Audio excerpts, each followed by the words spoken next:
Praise the Lord. November 13వ తేదీ 2024. ఈ రోజు దేవుని వాగ్దానము. భయపడకుము, ధైర్యము తెచ్చుకొనుము, నీ దేవుడైన యెహోవా నీ మధ్య ఉన్నాడు. జెఫన్య గ్రంథము 3వ అధ్యాయము 16-17 వచనములు. దానియేలును సింహాల బోనులో వేసినప్పుడు దేవుడు అతనికి తోడయుండి సింహముల నోళ్లను మూయించి దానియేలును క్షేమముగా విడిపించారు.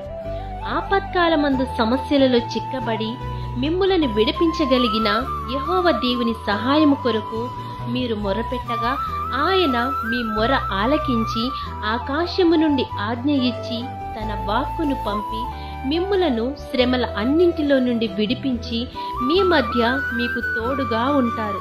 కాబట్టి ఈ వాగ్దానం మీ జీవితంలో నెరవేరాలని కోరుకుంటూ దేవుని సువార్త పరిచర్యలో మీ సహోదరి.